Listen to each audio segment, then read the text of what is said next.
कहानी की शुरुआत रिकी नाम के एक लड़के से होती है जिसे मर्डर के जुर्म में 10 साल की सजा सुनाई गई है। अगर ये कोई आम जेल होती तो शायद उसके लिए ये 10 साल आसानी से कट जाते, लेकिन ये भविष्य की जेल है।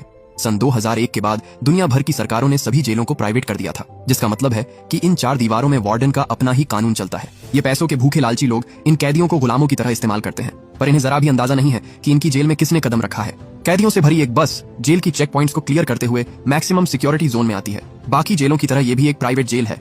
एक एक करके सभी कैदी अपना नाम और अपने गुनाह जेल के अफसरों के सामने कबूल करते हैं, लेकिन तभी उनमें से एक कैदी अपने तेवर दिखाने लगता है। उसका नाम है रिकी, जिसे मर्डर के आरोप में 10 साल की सजा सुनाई गई है। गार्ड्स के ऑर्डर्स को अनदेखा करते हुए वो सीधे मेटल डिटेक्टर से गुजरता है, पर अचानक डिटेक्टर शोर करने लगा। गार्ड्स को लगा रिकी के पास कोई हथियार है, लेकिन एक्सरे से जो सामने आता है वो चौंकाने वाला था। रिकी की छाती में 5 गोलियां फंसी हुई थीं।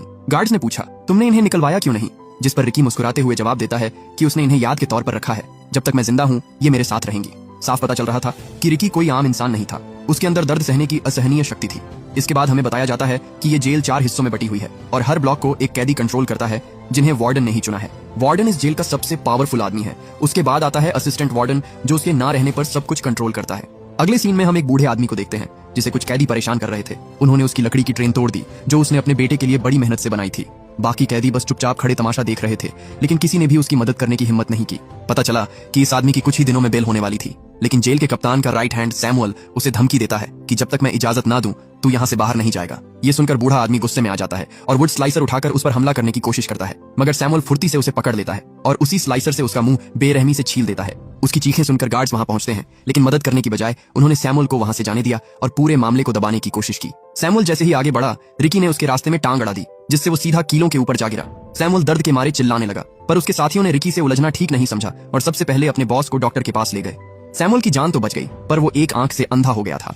उसने रिकी को मारने का सोचा, लेकिन तभी उसके एक आदमी ने कहा, बॉस आपको खुद कुछ करने की जरूरत नहीं है, हम मैड ड्रैगन से उसका काम तमाम करवा सकते हैं। मैड ड्रैगन एक बेहद खतरनाक और ताकतवर कैदी था, जिसकी भूख कभी खत्म ही नहीं होती थी। फिलहाल उसे आइसोलेशन में रखा गया है क्योंकि उसने वार्डन के घोड़े को खा लिया था।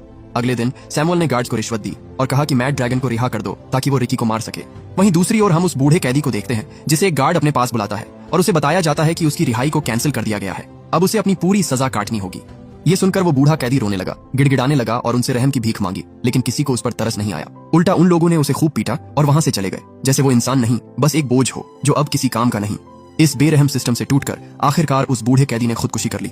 रात में गार्ड्स ने जब देखा कि वो रस्सी से लटक रहा है तो उसकी लाश को नीचे उतारा गया। सभी कैदी बस उसी के बारे में बात कर रहे थे कि कैसे उसे यहाँ टॉर्चर किया जाता था और उसे सैमुअल में सुसाइड करने के लिए मजबूर किया।